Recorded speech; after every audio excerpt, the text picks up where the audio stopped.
Bienvenidos a Macio Sare, el podcast de historia que no es serio, pero sí es en serio.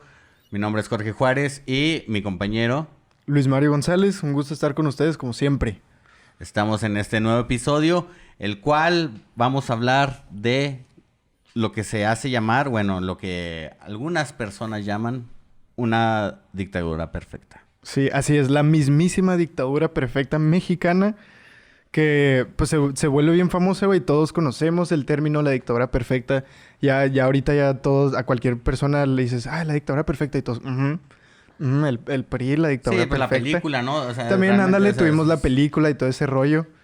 Que hasta eso está chida la película, ¿no? ¿A ti te gustó? Interesante. O sea, pues está en la línea de lo que hace ¿cómo se llama? Estrada, se pide, no me acuerdo el nombre. Ángeles, pero que hace... ¿no? No, No, ese no es otra persona, ¿verdad? Yo estoy equivocado. No, es que Ángel Estrada es el de aquí de Juárez, güey. Sí, ¿verdad? Es otro... No, se apellida Estrada, algo. Pero es el que hizo Nosotros los Pobres... No, Un Mundo Maravilloso, Un Mundo Maravilloso. Sí. Y La Ley de Herodes. La Ley de Herodes. Ajá. Pues tiene varias películas así, ¿no? Que son como esa temática política. Política mexicana. Que está interesante porque ya para cuando la película La Dictadura Perfecta ya es como en este punto del... Se le podría decir como la decadencia, el final de esta dictadura perfecta porque pues ya se estaba acabando, ¿no? Ya había habido alternancia en el poder. Pero la verdad, el cómo se forma, güey, el por qué tiene que surgir una dictadura perfecta... Es un tema bien interesante, güey. O sea, como proyecto político se intentó replicar en otras partes, en otras dictaduras de Latinoamérica y nadie pudo, güey. Todos querían tener esta manera de mantener el poder a largo plazo, pues sin alterar a la gente, así sin hacer un desmadre. Y también por eso le dicen, por ejemplo, que no era dictadura, es la dictablanda. Porque pues no es... Porque en Latinoamérica... No la sientes, porque no la sientes, está blandita. Pues porque antes... O sea, bueno, en las dictaduras militares de Latinoamérica, pues... la represión era... Pues era clara, ¿no? O sea, bueno, también fue aquí, güey. Pero tenía que ver con el hecho de que no había un dictador militar. Sino eran presidentes. Teníamos presidentes. Entonces, pues no estaba tan duro. O sea, había democracia, entre comillas. Y... Pero de hecho, también se me hace muy interesante cómo surge este término. O sea, quien lo acuñó o que lo volvió así como el término como lo conocemos el día de hoy fue Emilio Vargas Llosa, que es un escritor intelectual peruano. Hubo en México, aquí en México en el 90 o en el 94 creo que fue en 1990, hubo un encuentro de intelectuales europeos y latinoamericanos. Y de hecho eso está en YouTube, esa conferencia está en YouTube. Se llama Siglo XX, la experiencia de la libertad. Entonces, es aquí donde Emilio Vargas Llosa habla acerca de México y de que México no está exento de estas dictaduras latinoamericanas. O sea, que en México también hubo una dictadura, ¿no? Y dice, pues es la dictadura perfecta porque... hay alternancia, se simulan instituciones, se simula democracia. Perdón. Pero en verdad es el mismo partido, es un mismo proyecto, es un mismo camino, ¿no? Y ya todos saben hacia dónde va todo. Ya cuando todos vamos a votar, ya todos sabemos qué rollo porque es un solo partido. ¿Qué es lo que está pirata, güey? Porque en teoría tienes un poco de sentido. Como que en su momento podrías decir, ok, a lo mejor sí necesitamos algo así. Pero pues tampoco eso es sin tomar en cuenta el factor humano, ¿no? Pues también somos una sociedad corrupta y Pues todos esos típicos pedos de México, ¿no? Creo que son, muchas cosas, güey. Primero que nada es refiriéndonos al PRI. Ajá. ¿No? Ya siendo claros sí, y concisos, güey. Es el PRI, chavos. Es el PRI, si no... así, por si algún despistado, estamos hablando del PRI, si no de cómo este poder político duró por un chingo de tiempo. Sí. Sin poder hacer prácticamente el pueblo poder hacer nada. El pedo es, creo yo, güey, es cómo se crea el PRI, ¿no? O cómo se va creando esta ideología de poder, Exacto. De no dejar el poder, más bien de agarrarlo y aferrarte a él. Y más que aferrarte es esparcirlo para poder siempre tener control de sí mismo. Ándale, es que la verdad es un fenómeno político como muy curioso en la historia, porque sin todo lo que estaba pasando en el mundo en ese entonces no hubiera surgido el PRI, ¿no? Porque el PRI también estuvo, que bueno, en ese entonces era el PRN, Partido Revolucionario Nacional. Fundado por el señor Plutarco Elías Calles. Plutarco Elías Calles, la verdad, uno de los políticos más audaces y capaces, no y quiero decir... con más calles. Y con... Oh, damn, y con más calles, güey. Oh, doble chistín. Vamos a empezar. Primer chistín del día de hoy. Tabla de malos chistines. El Calles tenía muchas calles. Boom. Pero era un político muy hábil. Y él fue el que empezó a impulsar este movimiento, ¿no? Y la verdad, pues, bueno...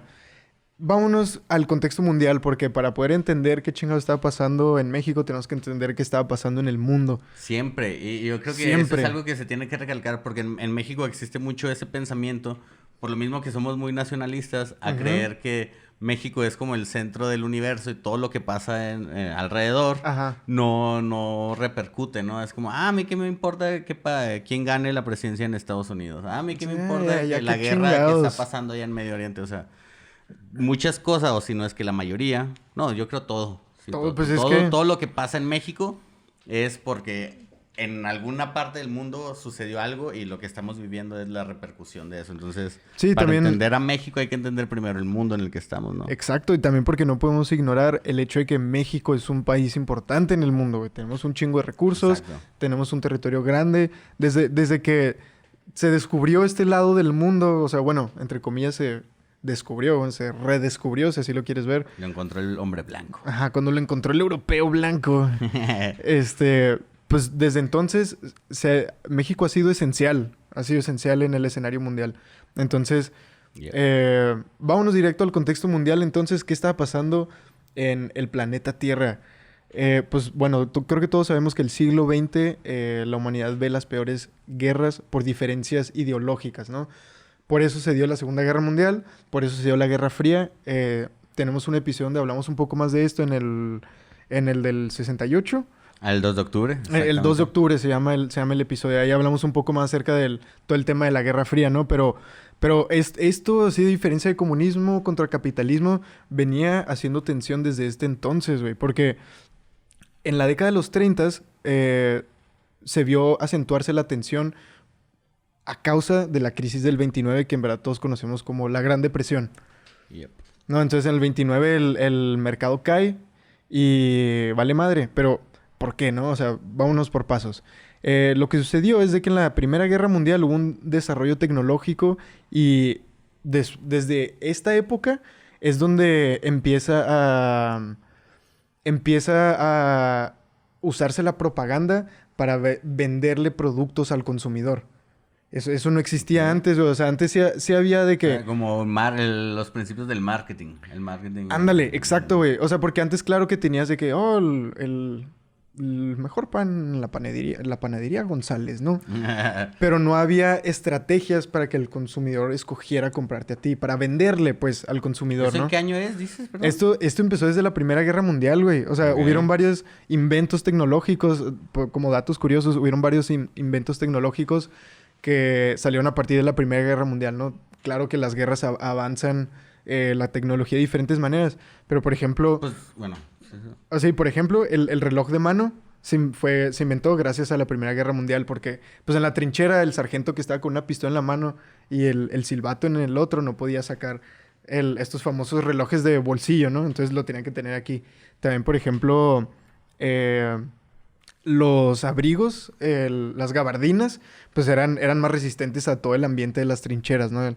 De la guerra en trincheras, o sea, aguantaban el agua, todo ese rollo. También cosas como las toallas sanitarias también empezó a surgir porque pues mandaban para tratar a soldados heridos, pues necesitaban cosas que absorbían sangre, ¿no? Pero entonces las enfermeras empezaron a encontrar que tenían otros usos, todos estos. Yep. Entonces, varios de estos productos, güey, o sea, como por ejemplo, o sea... Ya son comunes en nuestro... Son comunes en nuestra vida, las toallas sanitarias, Kleenex, por ejemplo, los relojes, gabardinas. Compañías o ya corporaciones, incluso durante la guerra, empezaban a hacer estrategias de marketing para venderle estos productos al consumidor, ¿no? Entonces, lo que sucede... Aprovechar la demanda, aprovechar la oferta. Es como si ya sabemos que de qué sirve, pues cómo se lo vendemos después. Exacto, güey. O sea, pues estaba empezando a haber un auge de la propaganda, el capitalismo, de venderle al consumidor y todo eso. Entonces, en la mera década de los 20s... se vive una producción de bienes masiva, güey. O sea, porque las líneas de producción se vuelven más eficientes, güey. Y se necesitan, o sea, hay mayor tecnología, entonces podemos producir un chingo de todo. En menos tiempo. En menos tiempo. El único problema, güey, es de que hay más tecnología, entonces antes... Necesitamos más trabajadores. Al contrario, güey. O sea, al contrario, antes esta línea de producción que era de 20 cabrones, ahora ya se opera con esta pinche máquina y nada más es un güey hace un paso, lo pasa y con esta otra máquina hacen el siguiente. Entonces, un chingo de gente se estaba quedando sin trabajo, güey. O sea, había mucho que vender, pero no había trabajo para comprar las cosas. Ah, ya, estamos en los... Okay. Estamos en los 20, güey. Ajá, sí. Ah, esto ya es los 20. Porque todavía estoy enfrente, güey, ahí como más adelante. Pero bueno, dale. Ok, le seguimos. Sí, entonces, durante los 20, o sea, parece que la economía no puede dejar de subir, ¿no? Pero pues llega este momento, en donde todo quiebra, ¿no? O sea, la burbuja tiene que tronar. Entonces, entre más y más personas se van quedando sin empleo, ya no hay quien consuma, los brokers de Wall Street se entran en pánico y los mercados de acciones caen en 1929. Entonces, la crisis empieza en Estados Unidos, pero inevitablemente se pasa al resto del mundo. Entonces, por ejemplo, dinero que Estados Unidos había prestado a Europa para que pudieran reconstruirlo después de la Primera Guerra Mundial, después de la Gran Guerra, lo tuvieron que regresar. O sea, tuvieron que pedir que regresaran el dinero porque la economía estaba valiendo verga. Entonces, por ejemplo, después del el Tratado de Versalles, que fue donde firmaron la paz y cómo nos vamos a acomodar para que me pagues las reparaciones de guerra por la Gran Guerra y todo eso. La verdad es de que fue muy injusto para Alemania. Sí les metieron el chile, les querían cobrar todo. Y todo es su culpa y van a pagar. Es una cantidad ridícula, ¿no? No es su culpa. Si hubiera ganado Alemania, hubiera sido culpa de los otros, güey. Bueno. Pues es que la verdad, ese es su propio tema, güey. La Primera Guerra Mundial, pero... Ahí los güeyes empezaron a agarrar chingazos y... El chiste es de que Estados Unidos fue... Te voy a pagar, güey, este pedo. Bueno, te ayudo con esto. ¿Y sabes qué? Sí, para que reconstruyas. Mejor dame esa lana porque la necesito yo. Regrésala. Entonces, pues bueno. Okay. Entonces, por ejemplo, esto empeora la inflación en Alemania, güey. Si investigas Alemania en los 20s y en los 30s, todo está valiendo madre, güey. Bueno, en los 30s se mejora. De hecho, la cosa se pone tan tensa que surge ahí un personaje de bigote curioso y... muy gritón, que da muy buenos discursos al público alemán y empieza a convencer a todo el mundo de que le den todo el poder, ¿no? Ese güey se llama Adolfo Hitler. Pero ese güey consigue toda esa influencia por lo mismo, güey, porque todo estaba valiendo verga y... Pero bueno, ese tema es en Alemania, ¿no? Fue la voz... bueno, pues sí. No. La voz del inconsciente colectivo de los alemanes. Del consciente colectivo, ¿sí, verdad? Exacto, güey. Gracias, güey. Luego me apendejo, Jorge. ¿Qué harías sin ti, güey? No, todo. Yo también me apendejo mucho, güey. ¿Qué harías sin mí, güey? Pero bueno, entonces, la crisis inevitablemente llega a México. ¿Cómo? Porque... pues durante toda esta época de producir un chingo de todo, están importando materias primas desde México, ¿no? De que, sí, necesitamos un chingo de acero, un chingo de madera, un chingo de todo, güey. Petróleo. Petróleo, exacto. Petróleo, yo creo que es, o sea, sí es mucho, pero sí hay que recalcar que el petróleo era de lo que más se exportaba en México, entre un chingo de otras cosas, o sea. Y por ejemplo, en esta época... no era el único, pero sí era el que más exportaba el petróleo. Y que era lo que tenía en tensión, porque... en ese momento todos querían petróleo. Ajá. Todos los países que iban a entrar en conflicto en los siguientes años necesitaban petróleo porque necesitaban reparar, bueno, sí, ya las máquinas iban a empezar a trabajar con petróleo, ya no eran con combustibles pasados, entonces México se volvió parte fundamental en este momento, ¿no? Pues de hecho, o como dijiste ahorita, güey, desde siempre, o sea, desde que sabían que estaban esos recursos, porque en esta época todavía, pues esto es post-revolución, ¿no?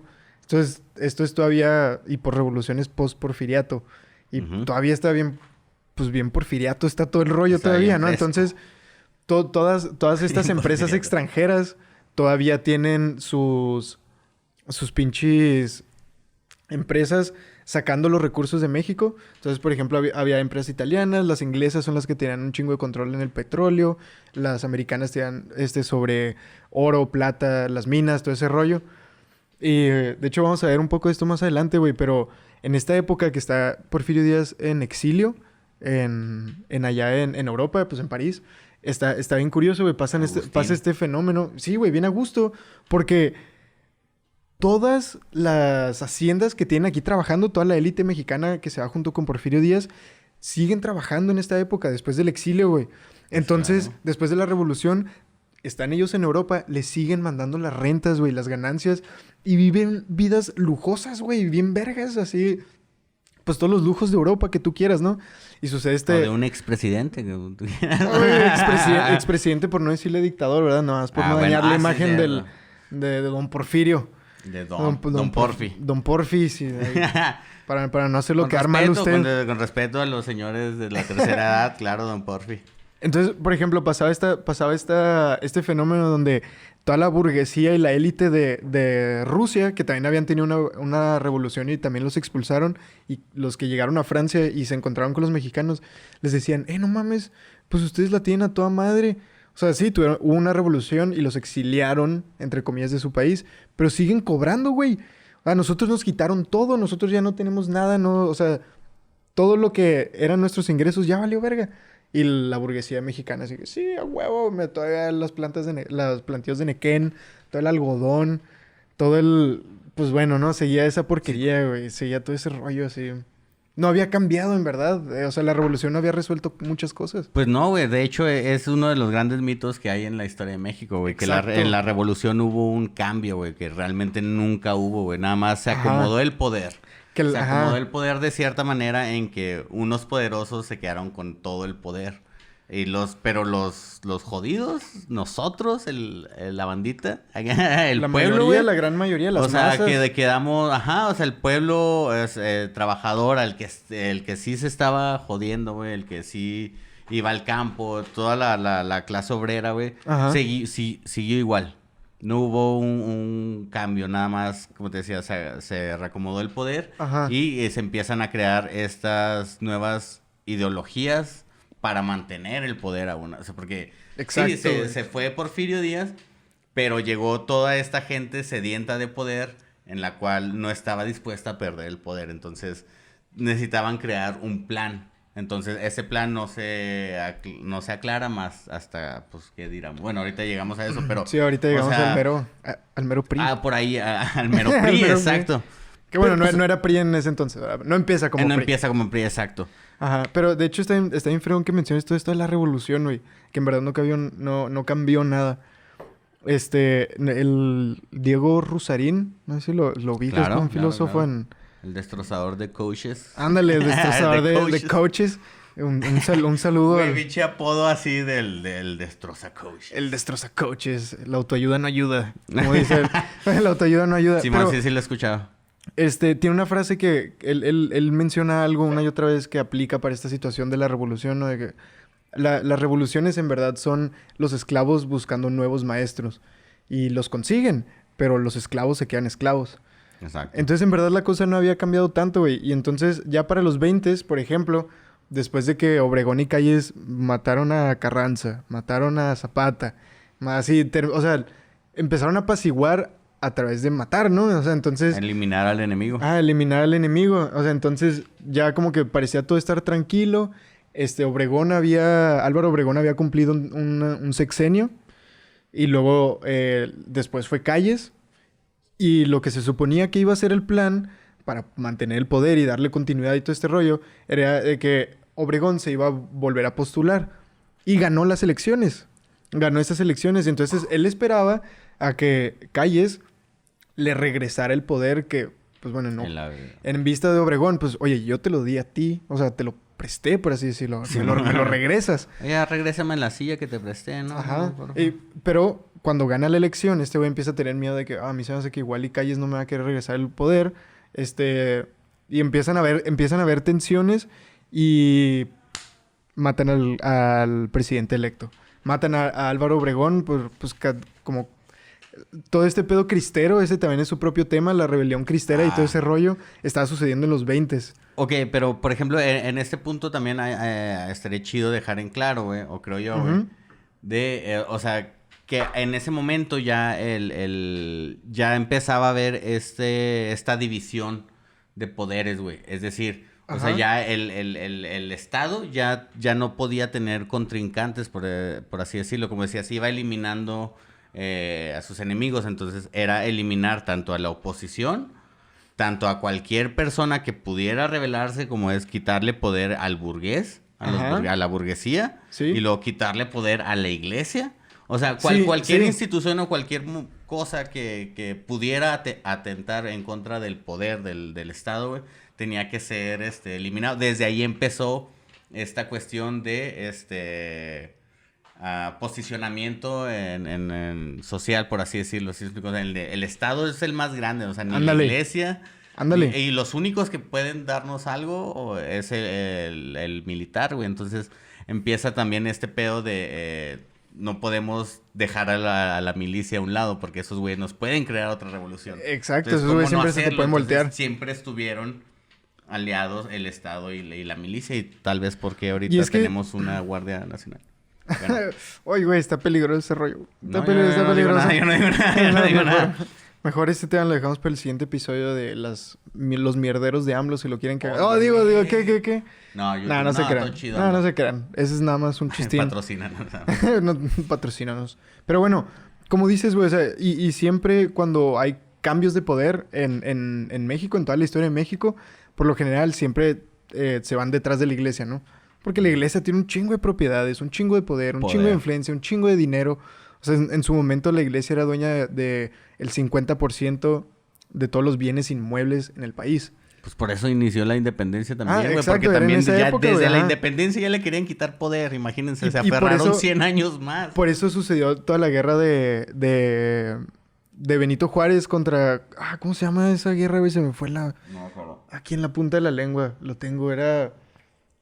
cabrón. Esa, aquí va a aparecer, mira. Sí, güey, no, es que no era la cristera, Era la cristera es la que se está viviendo ahorita, ¿no? La verga.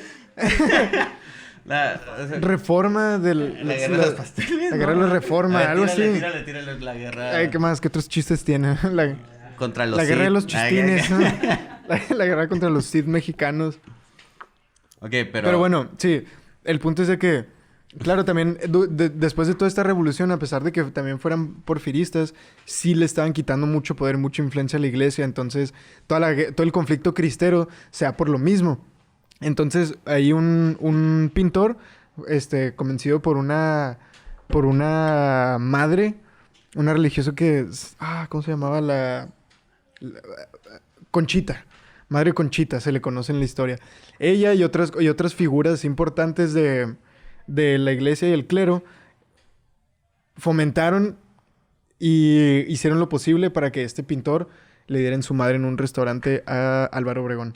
Y así es como mataron a Álvaro Obregón. ¿Conchita? No fue ella. O sea, ella ayudó en el movimiento. O sea, ¿por eso Conchita, sí, güey? Sí, la madre Conchita. ¿Cómo se atreve, güey? Ajá. Sí, pues... Es un pedo, güey. También es su propio tema. ¿Cómo se llama? Así es como le decían, ¿no? O sea, no es como que sus papás dijeron... mi hija se va a llamar... Conchita. Pero sabes que sí suena, güey. Ay, Conchita. Conchita. ¿Cómo se le ocurre matar a un presidente, Conchita? ¿Qué ocurrentes usted? ¿Qué ocurrencias tiene, Conchita? Pues si nada más se estaba religiendo y quedándose con todo el poder, bueno, ¿cuál es su problema? Ay, Conchita. Pero bueno, entonces, de hecho, precisamente el asesinato del presidente electo vuelven a subir las tensiones, güey. Y estamos a una nada de regresar a levantamientos, a revoluciones. Ahora sí que rebeliones y a la revolución 2.0, básicamente, ¿no? Entonces, está la gran duda de, entonces, ¿qué va a pasar? O sea, esto no es no es todo un complot de calles para poder reelegirse y quedarse con el poder. Entonces, empieza a haber presión de diferentes lados, ¿no? Entonces dice, a ver, por mientras, va a haber el Congreso elige como presidente interino a Emilio Portes Gil. No, así que, por mientras... Por mientras, tú vas a estar ahí en lo que vemos qué pedo. Entonces, ya que están todas estas presiones, las facciones revolucionarias en contra de Calles, todos estos militares, como dices, que tenían poder o influencia suficiente para hacer otra revolución, para volver a regresar al desmadre, lo empiezan a presionar. Entonces, en su último informe de gobierno, Plutarco Elías Calles anuncia la creación de un partido que le dé cohesión política e institucionalizada a la revolución.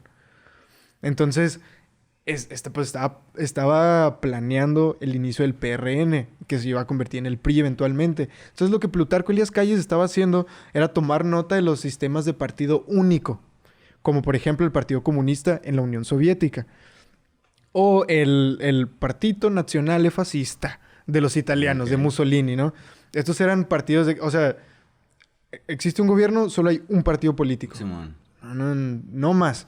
Entonces, ¿cuál es la función de esto? De que todas las facciones políticas tendrían voz en el partido. Así, todos los conflictos políticos se resuelven dentro del partido. Y cuando llegue el proceso electoral, ya todos sabemos a lo que vamos.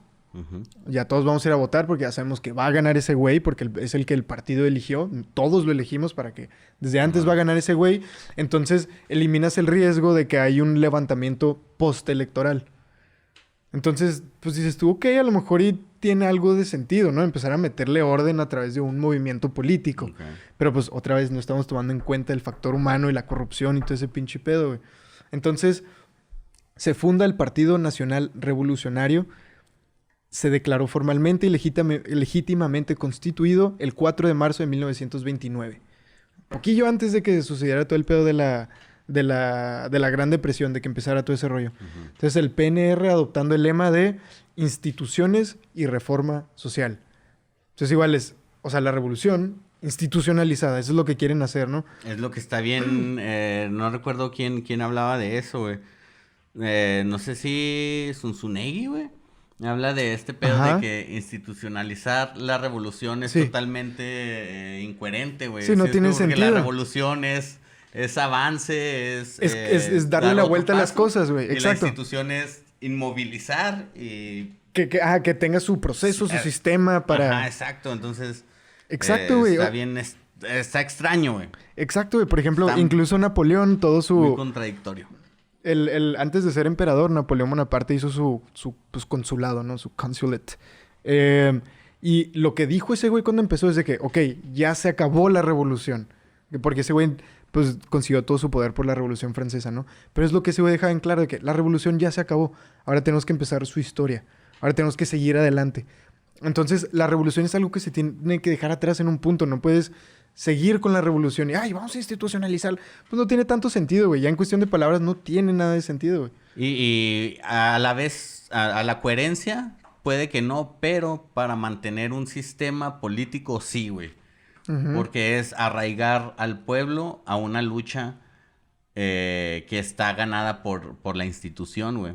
Ajá. ¿Sí me explico? Entonces, el seguir manteniendo como esta idea de México siempre está en un constante conflicto, güey. Siempre necesita algo que solucionar. Ay, ¿Quién está ahí para resolverlo? El PRI, güey. Exacto, los hijos güey. de la revolución, güey. Bueno, en este momento ese era el perfil, ¿no? Exacto, güey. Los hijos de la revolución son los que van a mantener el orden porque nosotros supimos e hicimos una revolución. Entonces, por eso sabemos qué decisiones tomar, güey. Exacto, güey. Es que, ay, cabrón, Jorge, no lo pudiste haber dicho mejor, güey. O sea, porque ahorita, es que, güey, eres un tipazo, incluso con las palabras, güey. Perdón, pero, o sea, esa es la cosa, güey. Ahorita ya estamos acostumbrados a ver el PRI y entenderlo como un partido político, ¿no? Uh-huh. Pero no entendemos que no solo es un partido, es un fenómeno político de solución a problemas sociales, ¿no? O sea, uh-huh. Como por ejemplo, o sea, el fascismo, una de las maneras de excusar su poder es vean que siempre hay terror a la vuelta de la esquina. Uh-huh. Entonces, entreguen sus libertades democráticas para que yo pueda tener el control siempre. Y yo, que soy de mano dura, yo voy a siempre mantener el orden. De eso se trata el fascismo, güey. De eso se trata V de venganza, güey. De como si hubiera un partido fascista en Inglaterra. De eso se trata esa película, güey. Película vergas. Está en chingón esa película, V de venganza. Véanla, si no la han visto... Aviéntensela, si la han visto, aviéntensela otra vez. Porque está muy chida. Pero precisamente, güey, o sea, no solo es como que, ay, vamos a hacer un partido. No, güey. Es este nuevo pensamiento político como que se puede exportar, güey, incluso a otros países. Tú me dijiste esto, güey, una vez. De que, güey, es que incluso el PRI lo querían exportar como forma de gobierno a otras partes. Así como podrías hacer un partido, una forma de gobierno nazi en México o en cualquier parte del mundo de esa manera. Y eso pasa, bueno, eso se ve reflejado ya, por ejemplo, ya que es como en los 60, 70, que es cuando México estaba en sus laureles, güey, por así decirlo, que se llama el milagro mexicano, güey. Ándale. O sea, de que, ya, o sea, todo lo que estamos hablando ahorita ya estaba dando frutos en esos años, ¿sí me explico? Sí, o sea, toda ya esta estábamos forma viendo de... que México, a vista del mundo, era este país en crecimiento, güey. Por eso le dieron las Olimpiadas. Exacto. En toda Latinoamérica estaba así, guerrillas, revoluciones todavía, y México no, o sea, México... En orden, manteniendo el comunismo. Ajá, alejado, ayudando a su compita a Estados Unidos. Y es lo que estamos viendo, o sea, cómo se forma ese balance o ese punto en el que era tan factible que México en el 68, que iba a estar en el foco del mundo, porque iban a ser las Olimpiadas, era tan fácil exportar ese tipo de gobierno de que cualquier país de tercer mundo pudiera llegar a ser un país en vías de desarrollo como lo era México, ¿no? Como era catalogado. Así. Entonces, exacto. Y en el 70 fue el México, o sea, el otro fue un mundial. O sea, y luego fue el mundial, sí, sí. Exacto. No sé si se escucha acá en el micrófono lo que está diciendo Chalo, que en el 70... sí fue en el 70, ¿no? En el 70 hubo otra situación similar. ¿En mundial? El mundial del 70 y... luego el 86. Y luego otra vez el 86. ¿También fue mundial el 86? Sí, hubo dos. Eso no me la sabía, güey. Yo tampoco, es que como no soy futbolero. No, yo tampoco, güey, yo tampoco. Por eso estoy hablando de historia, chavos. Porque nunca he sido deportista. Pero son estas mismas situaciones en donde se puede... Pues puedes dar a conocer a través de medios masivos, ¿no? Estas otras maneras de hacer las cosas. Que pues ahorita ya no nos impacta tanto porque tenemos el internet. Entonces tú desde tu casa puedes llegarle a un güey en Egipto y en las Filipinas, ¿no? Donde tú quieras. Pero pues en ese entonces era todo un rollo. La televisión, todos estos medios de comunicación masivos, güey, pues era diferente el pedo. Exacto. Entonces, regresando a todo este rollo de cómo se va formando este fenómeno político que se puede exportar como forma de gobierno, nace con el PNR, ¿no? El Partido Nacional Revolucionario, dijimos. Entonces, en las primeras elecciones, el partido elige a Pascual Ortiz Rubio. Entonces, ese güey gana para ocupar la presidencia en el sexenio que iba a estar Álvaro Obregón, ¿no? A partir del... perdón, no tengo el dato exactamente de qué año era. Pero esto fue en el 28, 29, 30, se cuenta. Entonces, el punto, güey, es de que aquí Pascual Ortiz Rubio se enfrenta con un problema muy grande. Que era el maximato, güey. O sea, en su máximo esplendor, ¿no? El Plutarco Elías Calles diciendo qué es lo que se hace. Estaba la famosa frase de que, sí, ahí vive el presidente. Pero del otro lado de la calle está el que manda. Wow. Que era Plutarco Elías Calles, güey. Era el jefe máximo. Por eso a esa época se le conoce como el maximato. Vivía Plutarco Elías Calles. Segundo chiste malo. Otro, chavos. Por si no lo entendieron. Ese fue un chiste malo. Malísimo, estuvo zarrototote. Muy mal, güey. Perdón a todos. Entonces, el primer problema con el que se encuentra Ortiz Rubio es de que todo su gabinete se juntaba con Ortiz Rubio. Tenían una junta. Decían, ok, sí, muy bien, claro que sí, presidente. Terminaban y juntos se iban a la casa de Plutarco Elías Calles. Ok, bueno, ¿qué hacemos? Y de ahí recibían sus órdenes, güey. Entonces, estuvo bien frustrante para ese cabrón porque no podía hacer nada, güey. No podía lograr nada, güey. Siempre le ponían la pata, güey. Y en verdad... Y es lo que sucede, o sea, realmente, por eso cada vez que llega un gobierno nuevo... Ajá. Nos damos cuenta con que se cambian todos los puestos y hay un cambalache ahí de personas de que no, la secretaría de esto ya va para acá y ya se mueve y todo. Porque precisamente para evitar este tipo de cuestiones, ¿no? O sea, no puedes seguir trabajando con las personas que estaban trabajando con tu oposición.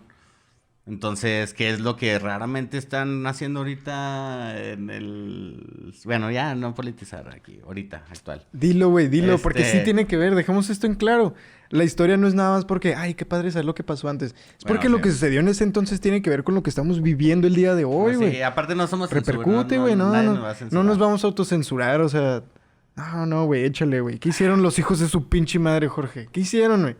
¿Quién, los actuales? No, sí, bueno, lo que ibas a decir. Ya. Dilo, güey. No, a lo que iba es de que, o sea, al momento de cambiar de gobierno tienes que cambiar todo tu gabinete porque si no te vas a Sí. topar con cosas como de que no te dejan avanzar Ah, dentro ándale. de tus planes. Sean buenos o sean malos, pues no te van a dejar avanzar, ¿no? Entonces, ese era el punto claro. Exacto, Que es como lo que exacto. está haciendo AMLO ahorita con lo del Senado, de mantener todo el Morena ahí en su poder. Pues, güey, y también, o sea, que, por ejemplo, en su gabinete, Hola, AMLO. también el güey a lo mejor se vio un poco forzado a formar su gabinete de gente que venía de estos otros partidos, porque el güey, pues, le tiraba mierda a todo el mundo, ¿no? Entonces, ya al final, ¿qué tantos aliados puedes tener?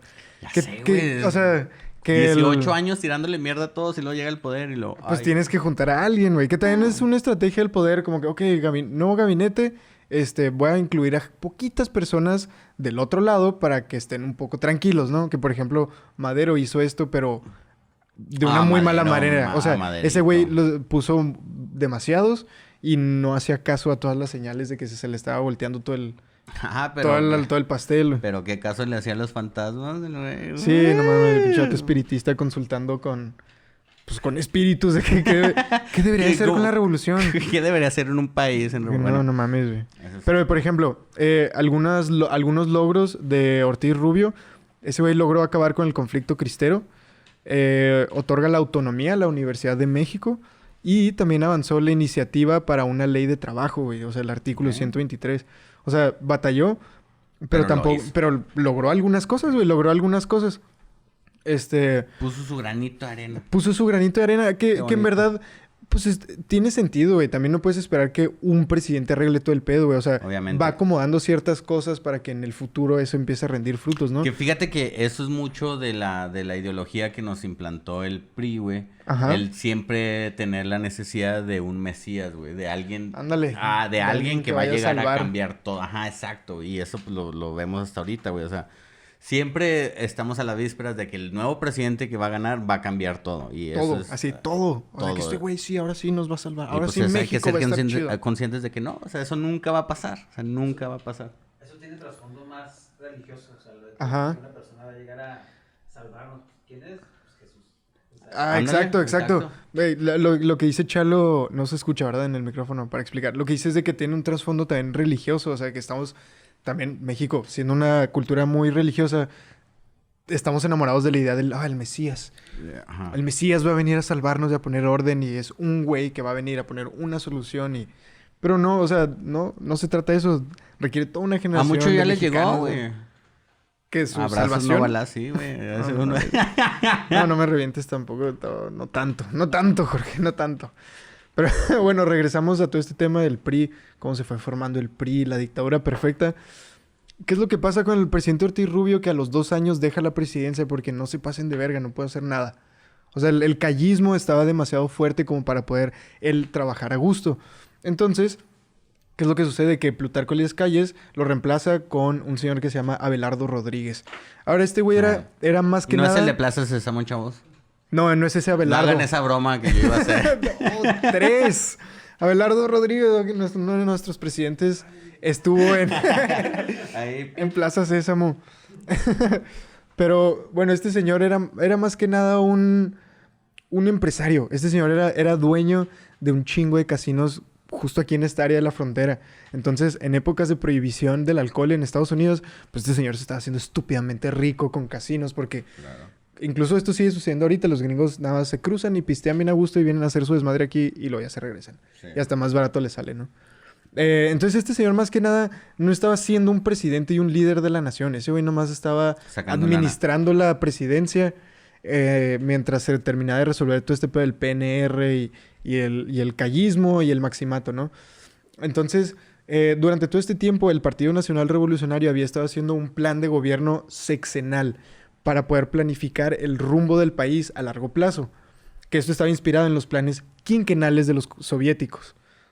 Pues, en vez de sexenios son 15 años, ¿no? Pero el PNR se inspiró en eso y, ok, pues es que está todo siendo un desmadre, no se han resuelto los problemas del campo, los problemas de la economía, los problemas de la sociedad, los problemas de la seguridad. Entonces, en vez de que cada quien está haciendo su proyecto político, necesitamos que todo vaya en un mismo camino y que sepamos hacia dónde va. Entonces, el PNR planea este rumbo a largo plazo con los planes sexenales, ¿no? Entonces, pues es lo mismo, ya sabemos hacia dónde va a ir. Todos vamos a tener un plan, no se trata de qué presidente esté, se trata nada más de que sea nuestro candidato y va a seguir nuestro plan. Es lo más parecido, bueno, eso es como un plan de nación, güey. Exacto. O sea, en México, creo en un episodio lo mencionamos que en México no tenía plan de nación, pero igual sí lo tuvo, pero no a beneficio del pueblo. No a beneficio del pueblo, hubo un plan de nación, pero a beneficio de un grupo de personas, de un partido. Sí, güey, en verdad nunca, o sea, rara vez se trata de beneficiar a las masas, güey, rara vez. Y es lo frustrante, güey, de que en teoría México sí necesita esto, o necesitaba en ese entonces, sí le podía funcionar, de que en vez de que cada quien jalara para su lado. Un plan de nación. Güey, exacto, o sea, que todos jalaran por un mismo lado y todo eso.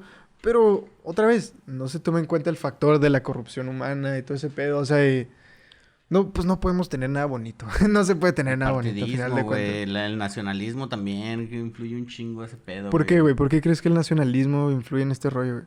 O sea, pues simplemente por el creer desde el cómo se crea el mexicano, cómo se crea la psique del mexicano, güey, que eres un país que fue conquistado de empezar, y luego que hubo una independencia donde unos pelearon, y luego los que ganaron hicieron su desmadre, pero volvieron otros a hacer de las suyas, y no te ha dejado a ti como país prosperar. O sea, siempre hay algo que a ti, país, México, pobrecito, te frena. Exacto. Entonces, se crea esta idea de un nacionalismo de mexicano, de creer, es que nosotros somos unos chingones, pero hay algo que no nos deja. De victimizarnos, ¿no? Ajá, exacto. Entonces, claro.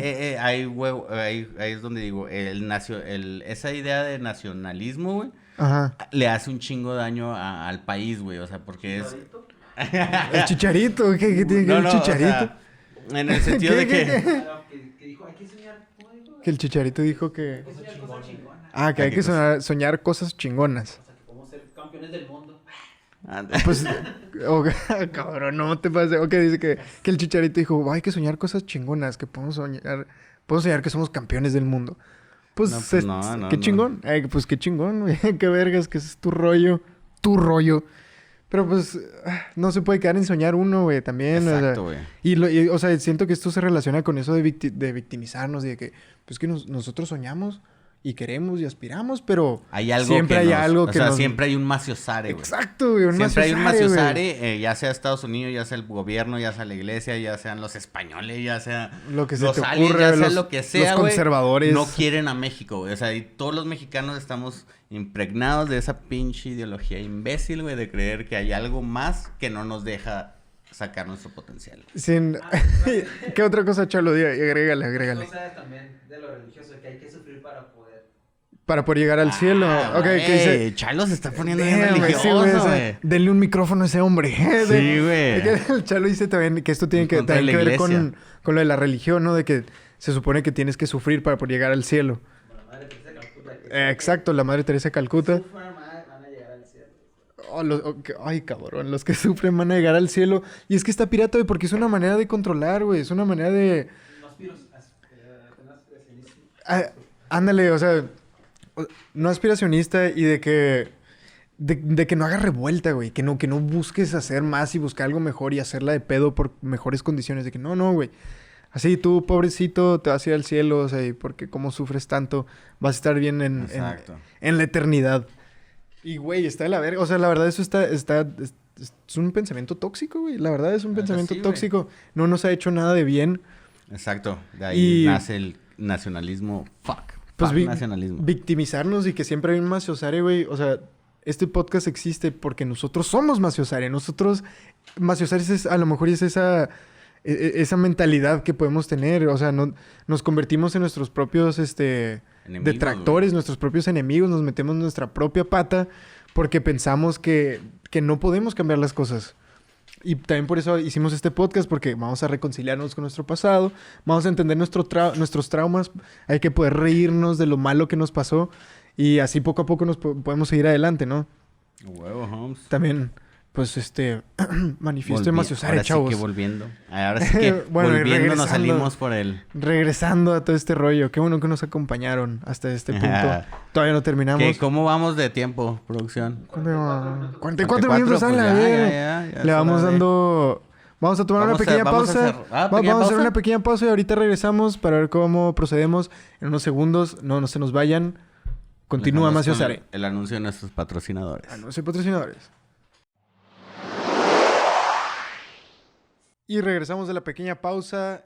Una pequeña intermisión. Necesitamos acá pasar al baño, rellenar la tacita y todo el rollo, ¿no? Esta tacita, no la del baño. La que de donde tenemos nuestro... También llenar la tacita del baño, porque o sea, ya hace falta. Los que nada se están escuchando no van a entender. Esta tacita me refiero a de donde estamos tomando okay, lo que refresca nuestras gargantas mientras les entregamos esta información histórica que se han acercado a escuchar. Güey, entonces estamos hablando de cómo empieza a funcionar el PNR. ¿Cómo empieza a funcionar el PNR? ¿En qué ambiente se está formando? Hay un pequeño pasaje de un libro bien vergas de un señor que se llamaba Luis Cabrera, que fue un intelectual de la Revolución Mexicana. Era asesor de Venustiano Carranza en reformas. Perdón, sí, este señor era un asesor de Venustiano Carranza, güey, ¿no? Y lo ayudó con algunas cosas de la Constitución de 1917 y todo ese rollo. Entonces... Este señor escribió un libro que se llama 20 años después, El balance de la revolución. Y en este libro él dice, en el país las comunicaciones habían sido insuficientes, no se había resuelto el problema étnico, se había fracasado en la reforma agraria, no se habían nacionalizado los recursos naturales que seguían en manos de extranjeras, era inexistente la industria nacional, la libertad, la igualdad, la justicia, el sufragio efectivo, la autonomía de poderes, el municipio libre y la soberanía de los estados y la independencia no eran más que palabras. La revolución no había resuelto los problemas del país. No. Esto lo escribía este señor 20 años después de todo este rollo. Entonces, estaba sucediendo todo este ambiente de, ok, ya se acabó la revolución, pero nada se ha resuelto, donde el PNR decide abordar los temas a través de este plan sexenal del que hablamos ahorita, que en teoría sí es democrático, o sea, porque se supone que todos los sectores políticos están representados en el partido, ¿no? Exacto. En el PNR. Pero no tanto, porque no había tantos conservadores, no había socialistas y así diferentes. No, y los que había pues, se iban eliminando también, güey. O sea, también había empezado ya como esta represión, güey, en contra, güey. ¿Sí me explico? O sea, si alguien decía, oye, no, de esto, ¿por qué nos están quitando esto? ¿Por qué tenemos que hacer esto? Si antes era así, etcétera, etcétera. Pues se le mandaba a callar, güey, de distintas maneras. ¿Sí me explico? Obviamente no está así como tan estigmatizado porque pues no había tantas formas de registrarlo, güey, ¿sí me explico? Pero sí había como ya esas mañas de reprimir que ya se venían desde el porfiriato. Exacto, güey, o sea... No era algo nuevo que exacto, güey, como la frase que dijimos ahorita de que una revolución, de Diego Rusarín, una revolución es esclavos buscando cambiar de maestros y lo logran, cambian de maestros, pero se quedan como esclavos. Exacto. ¿No? Entonces, aquí cambiaron porfiristas por revolucionarios para después nada más volver a regresar a porfiristas, güey. Entonces, ya, o sea, Calles, Obregón, toda esta camada eran porfiristas, güey. Entonces, pues en verdad las cosas no están cambiando tanto. Y el PNR quiere hacer este plan de nación a largo plazo. Entonces vamos a ponerle orden a las cosas, ¿no? Es lo que dicen. Entonces, su primer candidato, que sucede en las elecciones después de lo que se suponía que iba a ser el sexenio de Álvaro Obregón, que no sucedió, que 2 años se los aventó Emilio Portes Gil, 2 Ortiz Rubio y los otros 2 Abelardo Rodríguez, el de Plaza Sésamo, que era dueño de los casinos aquí en toda esta zona fronteriza. Entonces, ahora sí, siguen las siguientes elecciones. Y entonces, ahora sí el partido por primera vez, su primer candidato oficial era un tal Lázaro Cárdenas. Tan, tan, tan. Tan, tan. Que lo consideran como el candidato de unidad, ¿no? Y se enfrentó a candidatos del Partido Comunista, del Partido Socialista y otro partido conservador, ¿no? Pero, obviamente, ganó. Así se los chingó, se los super chingó. El Tatísima Cárdenas. Entonces, por primera vez, este es un momento histórico, porque por primera vez después de la revolución no hay levantamientos postelectorales. O sea, fueron estas elecciones y todos dijeron, ok, a huevo, funcionó, arre, sí. Democracia, ok. Abrazos, entonces, era la primera vez que sucedía eso, güey. Entonces, Lázaro Cárdenas, güey, quería mover las cosas, güey. No quería apegarse al callismo y apegarse al porfirismo y apegarse a estos privilegios de Estado. Ese güey era un republicano, güey, de verdad. Ese güey sí era austero de verdad, güey. Entonces, por ejemplo, quiso hacer varios como símbolos políticos para su... Ay, vaya que lo logró, güey. Sí, bueno, sí, sí lo logró, güey. Pero para su toma de posesión, por ejemplo, el güey dijo, para identificarse más con el mexicano un poco más común, por así decirlo, el güey dijo, ¿saben qué? Yo a mi toma de protesta no voy a usar el traje frac, que es como este traje así como de tuxedo bonito que tiene como de pingüinito, que tiene como una colita atrás. El que trae el Catrín en la lotería. Ándale. O sea, antes pues era lo más elegante, ¿no? Era lo elegante de lo elegante. Entonces un presidente iba a tomar posesión, usaban esas madres. Ese güey dijo, no, ¿qué son esas chingaderas? Yo soy un republicano austero, yo voy a usar mi traje de calle, que son los trajes que conocemos el día de hoy, que en ese entonces eso era de calle. Un smoking de quinceañera. No precisamente smoking, no con el moñito, sino corbata y todo el rollo, ¿no? Que pues eso era lo de calle en ese de un entonces. Godínez actual, pues. Sí. Saludos, chavos, saludos. Dos, dijo, ¿sabes qué? ¿Qué es esa mamá de que el presidente vive en el castillo de Chapultepec, güey? ¿Qué son esas chingaderas? No. Yo no voy a vivir en el castillo de Chapultepec. Encuéntreme alguna propiedad así que sea del Estado mexicano, la que sea, pero no va a ser un pinche castillo, no te pases de verga, soy un presidente republicano, ¿qué mensaje estamos mandando? Entonces ahí encontraron un ranchillo por ahí en la Ciudad de México que se llamaba el Rancho de la Hormiga y Lázaro Cárdenas lo rebautizó como Los Pinos. ¡Tan! Y ahí nacen los pinos. Truenan los rayos atrás de la guarida del... ¡Tan!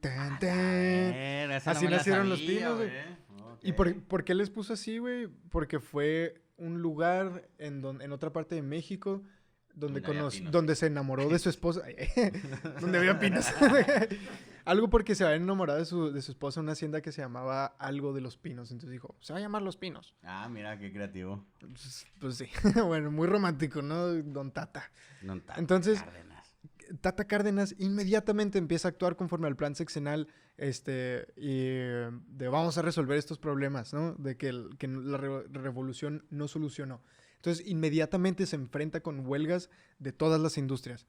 En todas partes todo el mundo estaba haciéndola de pedo porque... minera. Sí, güey, o sea, pues todos querían mejores pagas, mejores horas laborales, mejores condiciones, mejores seguros. Pues claro, ¿no? O sea, es gente... Están exigiendo lo que necesitaban, pues, ¿no? Ajá, para vivir una vida digna. Entonces, Tata Cárdenas, güey, se diferencia de todos los otros políticos porque él se acerca a los que están haciendo las huelgas. Como los Anaya, escucha y los... ¿Quién? ¿De qué estás hablando? ¿Anaya? No sé de qué estás hablando, güey. No, como Ricardo Anaya, que se está acercando a la gente actualmente, güey, a saludarlos. Güey, sí, porque se se subió a una pecera con una cámara, ¿no? ¿A ese grado te refieres tú de que se acercaba? De que no, güey, no, este güey sí lo hacía en serio. Ah, ok. Lázaro Cárdenas no lo hacía con una cámara. No dije nada, Ricardo Anaya. O sea, yo sí, Ricardo Anaya, yo sí le estoy diciendo que no mames, güey, nunca te subes a peceras y luego... Ok, la única vez que me voy a subir va a ser con cámara y ya, grábenme. Ok, ya no me voy a volver a subir aquí. Pero la gente sabe que me estoy acercando ahí. No me revientes las bolas, güey. Se llamaba la huerta de Tacámbaro. ¿Cómo dice ¿qué dices, Chalo? La huerta de Tacámbaro se llamaba... Donde él y su esposa se conocieron. La huerta de Tacámbaro. Cabrón. Nada que ver con los pinos, güey. Nada que ver con los pinos, güey. A lo mejor está ahí medio errada la historia que yo escuché, güey, pero... Es como algo de Volver al Futuro, ¿no? Es que algo ahí tenía que ver con los pinos, güey, porque así donde el... sí es cierto, lo de Volver al Futuro, que el mole es de los dos pinos. Ajá. Luego durante la película choca con un pino cuando regresa al pasado. Entonces en el futuro, cuando regresa al futuro... Ya está un pino, ¿no? Y es nada más el molde de un pino, ¿no? A lo mejor este güey era un viajero en el tiempo, güey. Referencia geek. Ya sabemos en qué línea de tiempo de Volver al Futuro estaba Lázaro Cárdenas. No era un pino, eran los pinos. Sino ahorita sería el pino. El pino. La casa de El Pino. La casa de El Pino. Y el AMLO estaría de que yo ya no voy a vivir en El Pino. En El Pino. Pero bueno, vamos a seguir. Palacio Nacional. No voy a vivir en un pino, voy a vivir en un palacio. Pero bueno, entonces este señor en corto empieza a escuchar a los obreros, güey. Y una discrepancia o algo extraño que se le hizo al Tato Cárdenas es que cuando estaba pasando todo esto, Plutarco Elías Calles comentó en contra de los obreros, diciendo de que esos güeyes... ¿Qué desmadre traen? O sea, ahora sí que el típico, esos revoltosos, mugrosos, que alguien los tiene que callar. Entonces Lázaro Cárdenas dijo de que, cabrón, eso está raro, güey. O sea, no... Qué chido, yo respeto mucho a Calles, es mi mentor político, pero Pero está chido esta que es mi hagas eso, presidencia. Ajá, esta es mi presidencia y estamos en una democracia, así que cierra el hocico. Pero también Cárdenas era un imbécil, güey. O sea, entendía el callismo, entendía el maximato. Entonces ese güey dijo, ok, ¿sabes qué? Fue con su gabinete, que eran todos callistas, como con Ortiz Rubio, y les exigió su renuncia. Les dijo, me renuncian ya. Porque sabía que todos Oh. eran leales a Calles, güey. Entonces el güey se va y todos se quedan de que no mames, güey, ¿qué hacemos? Y dicen, pues vamos con Plutarco Elías Calles a ver qué nos dice. Y hubieron ahí unos cuantos que se opusieron. Entre ellos, Ortiz Rubio dijo, no, güey, o sea, ya, vamos a acabar con este pedo, ya, Calles, qué chingados. Y entonces Cárdenas reúne un nuevo gabinete, güey, y exilia a Calles, güey, y a como que sus principales aliados políticos, O sea, ¿no? pero ¿cómo lo exilia? ¿Le manda así como lo levanta? Lo mandó a arrestar y lo mandó a Estados Unidos, Ay, güey. ah, Y ok. hay una anécdota bien curiosa, güey, cuando llegaron por Elías Calles, güey, para arrestarlo y llevárselo a Estados Unidos, güey. El vato estaba en su ¿Por qué cama. Estados Unidos, güey? Perdón. Pues nomás es a donde lo mandaron. No sé si hay una razón específica por qué Estados Unidos, pero pues lo exiliaron y fue hacia Estados Unidos. O sea, el güey tenía... Ah, o ¿Qué? sea, O ese sea, güey... Ok, probablemente ok. tenía alguna palanquilla ahí, ¿no? Y consiguió en Estados Unidos o lo que sea. La verdad no sé si es muy importante en todo esto, güey. La verdad. Pero lo exiliaron, güey. Y cuando cuando lo fueron a arrestar, lo encontraron sentadillo en su cama, así tranquilo, leyendo Mi lucha, el libro escrito por Adolfo Hitler. Pues eran los 30, güey. El libro acababa de salir. Ok. Todavía no sucedía la Segunda Guerra Mundial. Todavía, o sea, todo lo que sabemos ahorita de los nazis, en ese entonces no. No Y mames. este señor que empezó este partido de sistema único, este sistema de partido único, estaba leyendo leyendo a Mein Kampf, Hitler, estaba güey. leyendo a Hitler, de que, mira, qué interesante, ¡Pum! qué interesante ese Ay, detalle. mira, yo también pienso igual. Entonces, aquí empieza Lázaro Cárdenas, güey, a apuntar, y nos acercamos al final del episodio, güey, porque Lázaro Cárdenas empieza a apuntar todo para convertir el Partido Nacional Revolucionario en el Partido Revolucionario Mexicano, que está mucho más sindicalizado, está mucho más del lado de los obreros, güey. Está la expropiación de todas las tierras, todos los recursos, todo eso, güey. Lázaro Cárdenas estaba empezando todo este movimiento, güey. De quitarle el poder a otras personas y dárselas al Estado, güey. Dárselas al partido, güey. Exacto, al Que es ahí Estado donde- repartido en sindicatos, que- el Estado ajá, repartido exacto. en... Que es donde empieza todo esta centralización. Está raro, está contradictorio lo que voy a decir, pero Ajá. empieza esta centralización y descentralización del poder. Ah, O sea, todo el poder se va al Estado, pero el Estado reparte ese poder que ese Estado le regresa al Estado. sí, de O sea, que... es como un Venom o algo así. Bueno, no, Ok, no. ok. Bueno, en el sentido de que... Bueno, olvídalo. No te fue entiendo mala tanto esa referencia. analogía, güey, pero sí entiendo lo que vas de que está medio contradictorio, porque pues se supone que están repartiendo el poder en sindicatos, en estos diferentes ámbitos de la sociedad mexicana, pero pues todos son leales a un partido, entonces pues sí está medio centralizado, y entiendo ahí a lo que te refieres con que es medio contradictorio, güey, o sea, pero pues ¿cómo más creas una dictadura perfecta, güey? Ese es el punto, güey. Entonces, para este momento en la historia, lo habían logrado, güey. Ya había funcionado las primeras elecciones, güey. Ya tenían un partido que resolvía todo dentro del partido. Y que Ya, la gente necesitaba, güey. pues sí podemos decir que se necesitaba en ese momento, güey. O sea, se necesitaba este plan a largo plazo, un plan de gobierno, un plan de nación que tuviera sentido y que se le diera continuidad. Porque era los cambios de poder lo que terminaban mandando a la verga el desarrollo del país, ¿no? Entonces, pues lo lograron, güey. Lo lograron. Hicieron una dictadura perfecta, güey. Aquí es donde, a ver si ya estaban todos dándose la mano. Felicidades, felicidades. Lo hemos hecho. Lo logramos. Lo logramos. Va a haber cambio de poder, pero pues, bueno, va a haber cambio de presidencia. Pero los que siguen el poder somos nosotros. Nosotros, güey. Y pues bueno, güey. Llegamos. Creo que con eso llegamos al final de este episodio de Macio Sare, el podcast de historia que no es serio, pero sí es en serio. Sí, es en serio, chos. Y recuerden que nos pueden seguir en todas las redes sociales, YouTube, Instagram, Facebook, como Macio Sare Podcast. Mi nombre fue Jorge Juárez Gutiérrez. Yo soy Luis Mario González. Y... Chido.